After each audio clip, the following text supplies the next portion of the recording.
जीत ले हम सारी दुनिया। बीच हमें आज बोने दो, रोज उसे थोड़ा बढ़ने दो। छू लेंगे आकाश हम, मन के विचार हकीकत बने। सिद्धि फल से आनंद देंगे, कोशिश कर बढ़े, सोच बुलंद करे।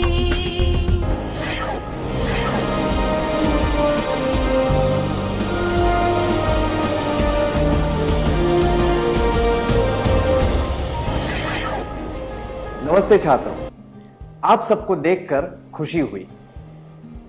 इससे पहले के सत्र में हमने सामूहिक खेल और सामूहिक चर्चा के बीच में अंतर और उनकी समानताओं के बारे में जाना था।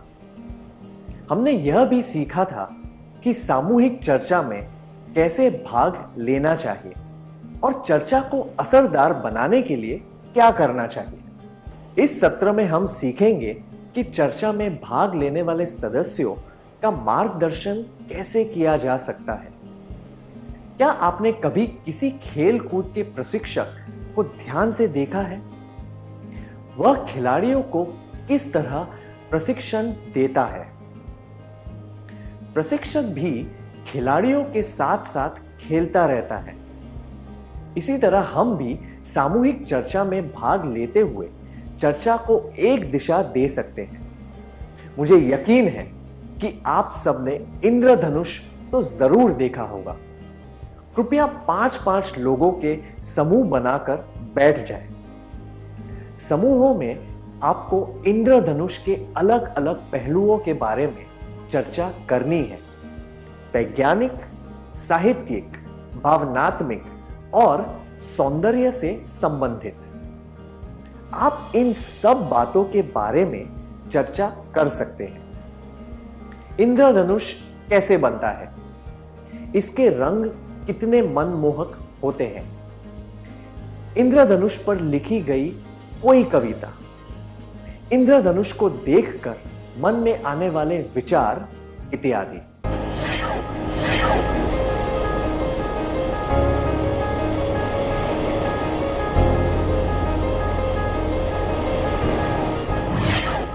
सर आइजैक न्यूटन ने यह साबित किया था कि इंद्रधनुष कैसे बनता है।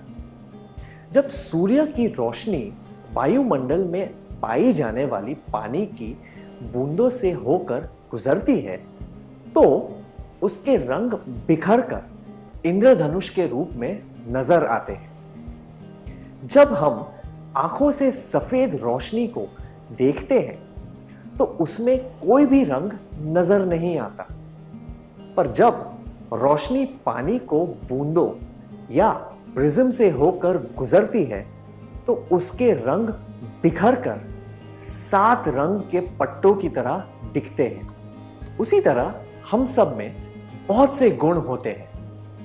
हमारे सारे गुण हमेशा दिखाई नहीं देते, पर जब हम दूसरों के साथ काम करते हैं तो हमारे गुण उभर कर आते हैं।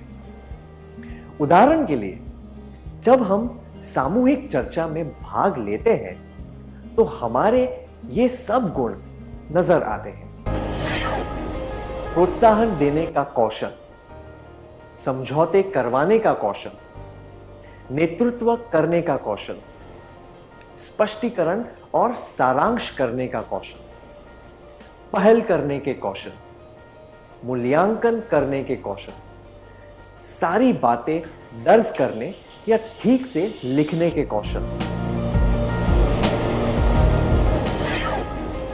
जिस तरह पानी की बूंद से रोशनी में छिपे हुए रंग सामने आ जाते हैं, वैसे ही सामूहिक चर्चा में भाग लेने से हमारे कौशल सबके सामने नजर आने लगते हैं। दूसरे शब्दों में कहें तो इन सब कौशलों का उपयोग करने से सामूहिक चर्चा और असरदार बन सकती है। क्या हम देखें कि सामूहिक चर्चा में भाग लेते हुए हम चर्चा को सही दिशा कैसे दे सकते हैं? आइए हम सुधा और उसके 4 दोस्तों की चर्चा सुनते हैं। सुधा और उसके दोस्त अपने मोहल्ले में बाल दिवस मनाना चाहते हैं। वे चर्चा कर रहे हैं कि इसके लिए कौन कौन से काम करने हैं। क्या हम देखें कि वे क्या बातें कर रहे हैं?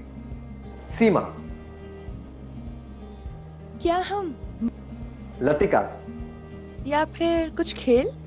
मधु, गायन प्रतियोगिता कैसी रहेगी? अरुणा, बच्चों के लिए एक पुस्तकालय शुरू करने के बारे में क्या ख्याल है? हम उसके लिए चंदा इकट्ठा कर सकते हैं। सुधा, वाह, ये सुझाव बहुत अच्छा है। हमें यही करना चाहिए। क्या आप 5 लोग इस दृश्य का अभिनय करके दिखा सकते हैं? सीमा, क्या हम नृत्य प्रतियोगिता रखें? लतिका, या फिर कुछ खेल? मधु, गायन प्रतियोगिता कैसे रहेगी? अरुणा, बच्चों के लिए एक पुस्तकालय शुरू करने के बारे में क्या ख्याल है?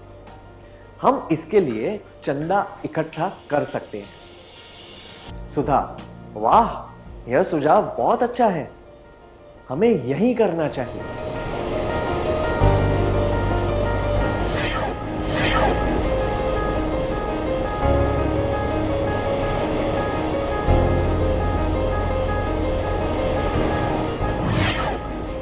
धन्यवाद, बहुत अच्छा प्रयास किया आप सबने। वाह, यह सुझाव बहुत अच्छा है। ऐसा कहकर सुधा ने अरुणा का और उसके सुझाव का प्रोत्साहन किया। उसी तरह उसने दूसरों को भी प्रोत्साहित किया। इस तरह किसी की सराहना करके और उनके विचारों का समर्थन करके उन्हें प्रोत्साहित किया जा सकता है। प्रोत्साहन करने वाले लोग सक्रिय होते हैं और वे लोगों का समर्थन करते हैं। नए विचार सामने लाकर और लोगों का हौसला बढ़ाकर वे चर्चा को रुचिकर बनाए रखते हैं। वे विचारों को समझने में और समस्याओं को हल करने में मदद कर सकते हैं। तनाव और बहस को दूर करने के लिए वे सही तरीके से मजाक भी करना जानते हैं। सामूहिक चर्चा में हमें दूसरों को प्रोत्साहित करना चाहिए ताकि वे भी चर्चा में भाग लें। अब एक कार्यकलाप करेंगे। आपको कैसा लगा जब चर्चा के दौरान किसी ने आपकी बात ध्यान से सुनी और आपकी सराहना भी की? क्या आप इस बारे में सबको बताना चाहेंगे? उदाहरण के लिए, जब आपके दोस्त या माता-पिता किसी समस्या का हल ढूंढ रहे थे, तब क्या आपके सुझाव से उन्हें कोई निर्णय लेने में मदद मिली? जब उन्होंने आपकी सराहना की, तब आपको कैसा लगा?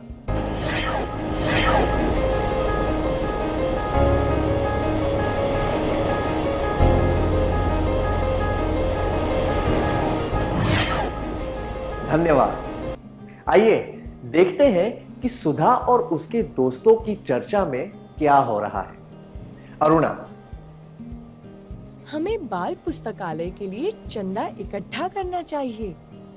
सुधा, ये तो बहुत अच्छा सुझाव है। हमें ऐसा जरूर करना चाहिए।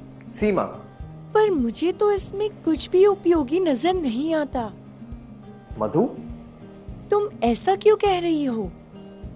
सीमा, जब पास में ही एक सार्वजनिक पुस्तकालय है, तो हमें और एक पुस्तकालय की क्या जरूरत है? अरुणा, क्या ऐसा कोई नियम है कि सार्वजनिक पुस्तकालय के पास बाल पुस्तकालय नहीं होना चाहिए? सीमा, ऐसा कोई भी नियम नहीं है, पर जब हम सार्वजनिक पुस्तकालय को अच्छी तरह काम में ले सकते हैं, तो दूसरा पुस्तकालय खोलने की क्या जरूरत है? मधु, हमें लतिका की भी बात सुननी चाहिए। उसे अब तक कुछ भी कहने का मौका नहीं मिला है। क्या आप में से कोई 5 लोग इस दृश्य का अभिनय करके दिखा सकते हैं? सीमा बाल पुस्तकालय खोलने के विचार की आलोचना करती है। लतिका, अरुणा जोर से और दृढ़ता से कहती है कि बाल पुस्तकालय होना ही चाहिए। सुधा बाल पुस्तकालय खोलने का समर्थन करती है। मधु लतिका को बात करने के लिए प्रोत्साहित करती है।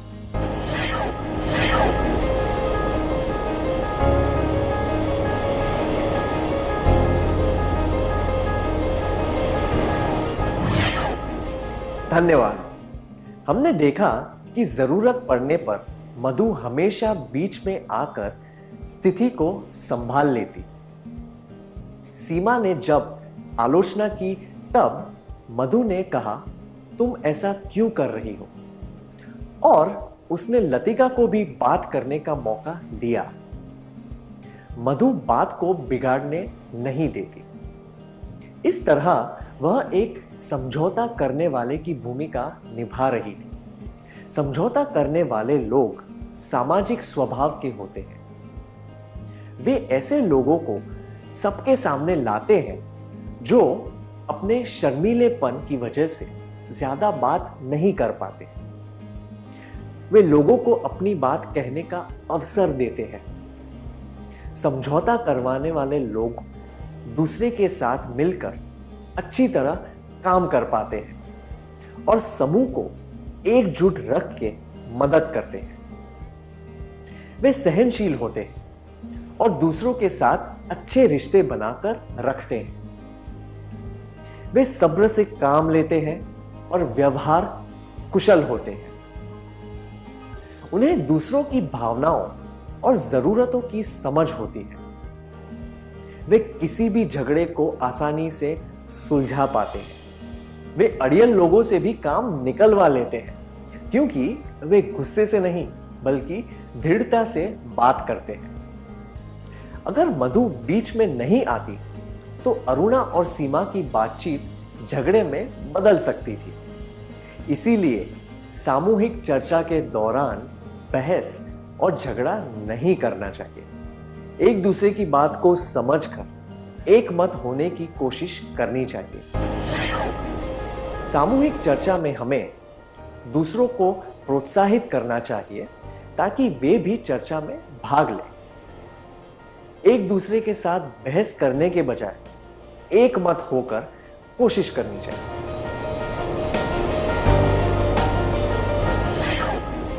अब आपके लिए एक और कार्यकलाप है। आप एक वर्ग पहेली पूरी करने की कोशिश कर रहे हैं। आपका छोटा भाई आपको चुपचाप देख रहा है।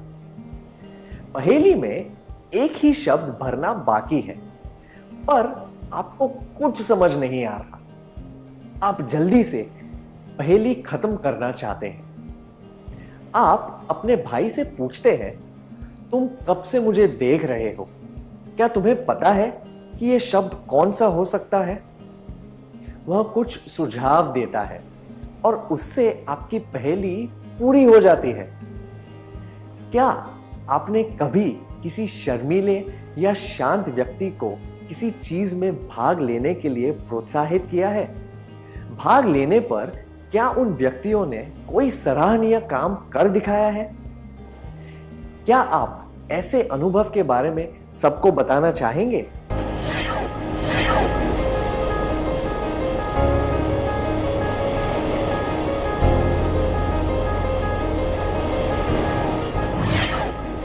धन्यवाद। अब हम अगले कार्यकलाप के बारे में बात करते हैं। एक कार का पहिया मिट्टी में फंस गया है। कपिल ने देखा कि ड्राइवर को कार आगे ले जाने में मुश्किल हो रही थी।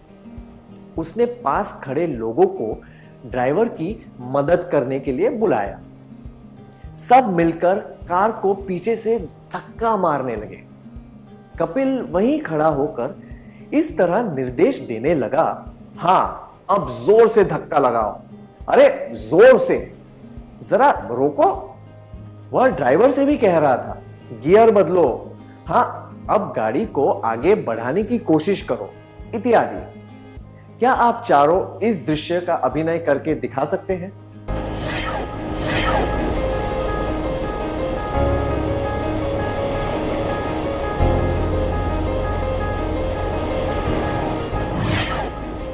बहुत बढ़िया अभिनय था, धन्यवाद। हमने देखा कि एक मुश्किल स्थिति में कपिल ने सब कुछ अपने हाथ में ले लिया और अच्छी तरह नेतृत्व किया। क्या हम देखें कि नेतृत्व करने का कौशल सामूहिक चर्चा में किस तरह काम आता है? आइए देखते हैं कि जब मधु ने लतिका को बात करने का मौका दिया तब क्या हुआ। लतिका, केवल 4 दिन रह गए हैं पुस्तकालय शुरू करने के लिए। अरुणा, सीमा, हमें बाल पुस्तक जहाँ चाह वहाँ राह। हम चाहे तो कुछ भी कर सकते हैं। मधु, क्या हम थोड़ा सब्र से काम ले सकते हैं? हम लतिका को बोलने का मौका देंगे तभी तो उसकी बात सुन पाएंगे। लतिका, हमें बताओ कि तुम क्या कहना चाहती हो? लतिका, बाल पुस्तकालय की आवश्यकता है, पर केवल 3 दिनों में हम पुस्तकालय नहीं खोल सकते।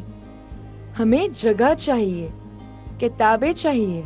सारे किताबों को विषय के अनुसार जमाना भी तो होगा।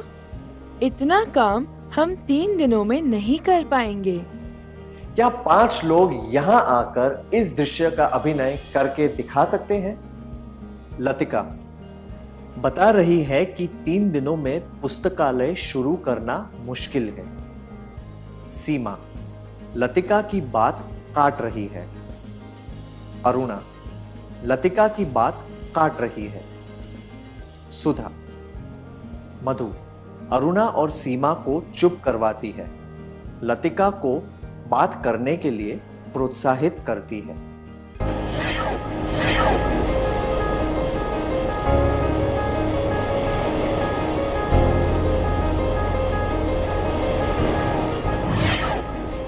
जब अरुणा और सीमा ने लतिका की बात काट दी तब मधु ने नेता की भूमिका निभाई। उसने सकारात्मक रूप से सामूहिक चर्चा को नियंत्रित किया।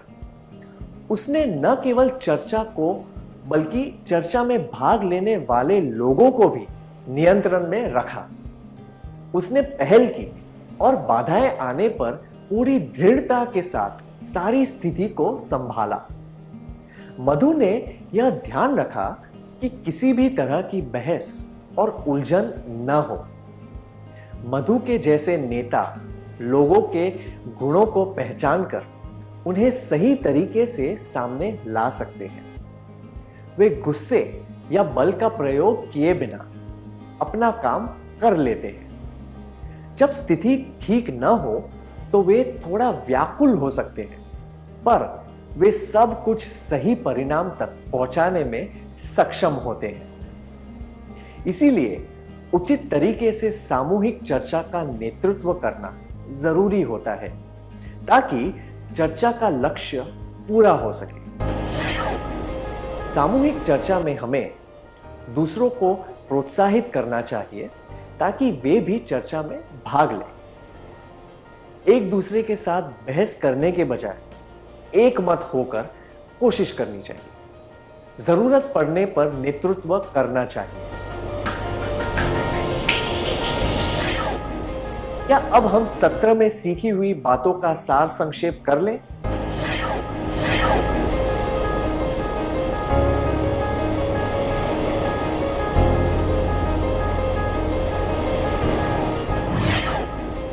सामूहिक चर्चा में हमें दूसरों को प्रोत्साहित करना चाहिए ताकि वे भी चर्चा में भाग लें। एक दूसरे के साथ बहस करने के बजाय एक मत होकर कोशिश करनी चाहिए। जरूरत पड़ने पर नेतृत्व करना चाहिए। बहुत अच्छी तरह सार संक्षेप किया आपने, धन्यवाद। क्या अब हम थोड़ा गृह कार्य लिख लें ताकि ये सब बातें हम ठीक से समझ पाए?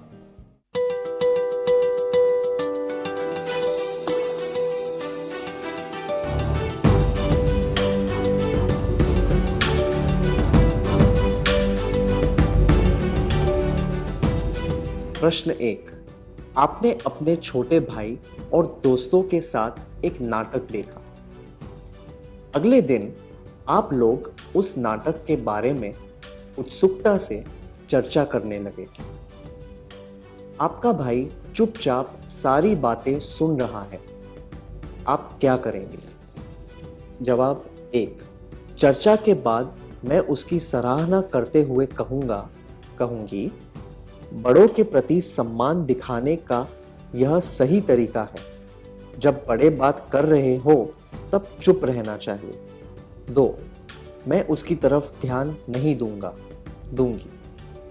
3, मैं अपने भाई को प्रोत्साहित करूंगी कि वो भी अपने विचार बताएं। प्रश्न 2, आपने भारतीय शिक्षा प्रणाली पर हो रही चर्चा में भाग लिया है। चर्चा अच्छी तरह आगे बढ़ रही है, पर अचानक किसी ने मजाक में कुछ कहा जो चर्चा के विषय से संबंधित नहीं है। इससे चर्चा की दिशा बदल गई और चर्चा रुचिकर हो गई। समय बीतता जा रहा है।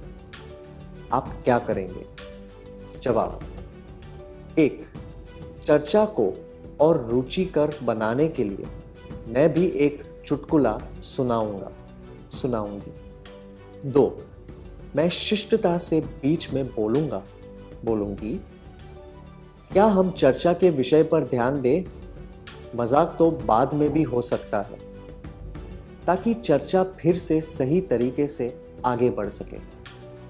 3, मैं बेचैनी से अपनी घड़ी और दूसरों के चेहरे की तरफ देखूंगी।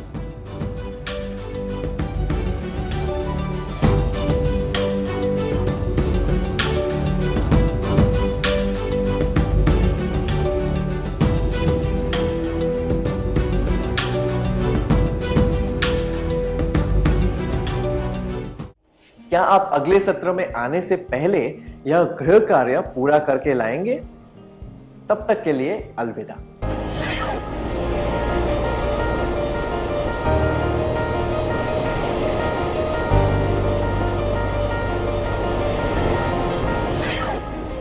नमस्ते छात्रों, आपका फिर से स्वागत है। मुझे यकीन है कि आपने अपना गृह कार्य पूरा कर लिया होगा। क्या हम जवाब देख लें?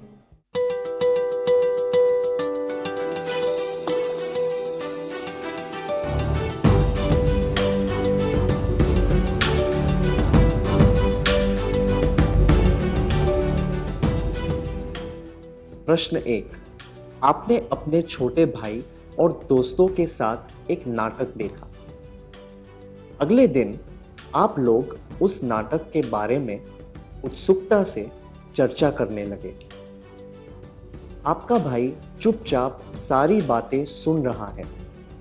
आप क्या करेंगे? ये दोनों जवाब चर्चा के बाद मैं उसकी सराहना करते हुए कहूंगी, बड़ों के प्रति सम्मान दिखाने का यह सही तरीका है। जब बड़े बात कर रहे हो तब चुप रहना चाहिए। और मैं उसकी तरफ ध्यान नहीं दूंगी। अनुचित है। सामूहिक चर्चा के दौरान इस तरह का व्यवहार नहीं करना चाहिए। यह जवाब मैं अपने भाई को प्रोत्साहित करूंगी कि वह भी अपने विचार बताएं। उचित है। चर्चा में हर सदस्य को सक्रिय रूप से भाग लेना चाहिए। यदि कोई भी सदस्य चुपचाप बैठा हो तो उसे भाग लेने के लिए प्रोत्साहित करना चाहिए। आपने कौन सा जवाब चुना था?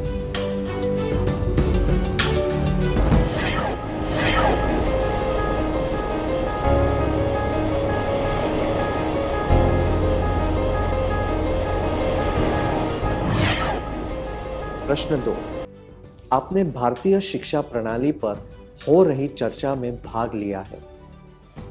चर्चा अच्छी तरह आगे बढ़ रही है, पर अचानक किसी ने मजाक में कुछ कहा जो चर्चा के विषय से संबंधित नहीं है। इससे चर्चा की दिशा बदल गई और चर्चा रुचिकर हो गई। समय बीतता जा रहा है। आप क्या करेंगे? ये दोनों जवाब चर्चा को और रुचिकर बनाने के लिए मैं भी एक चुटकुला सुनाऊंगी और मैं बेचैनी से अपनी घड़ी और दूसरों के चेहरे की तरफ देखूंगी। अनुचित है। ऐसा करने से चर्चा का उद्देश्य पूरा नहीं हो सकता। यह जवाब मैं शिष्टता से बीच में बोलूंगी। क्या हम चर्चा के विषय पर ध्यान दें? मजाक तो बाद में भी हो सकता है, ताकि चर्चा फिर से सही तरीके से आगे बढ़ सके। उचित है। इससे पता चलता है कि आप में नेतृत्व करने का कौशल है, जिससे आप चर्चा को नियंत्रित करके उसे नई दिशा दे सकते हैं। आपने कौन सा जवाब चुना था?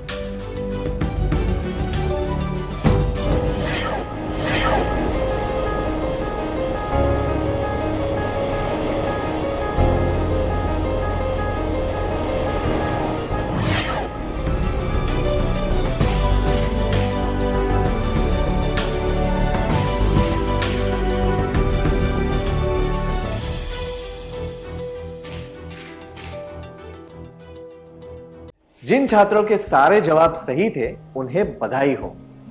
और अगर आपका कोई जवाब सही नहीं था तो आप सत्र का सारांश फिर से पढ़ सकते हैं, ताकि सारी बातें ठीक से समझ आ जाए। क्या अब हम अगला सत्र शुरू करें?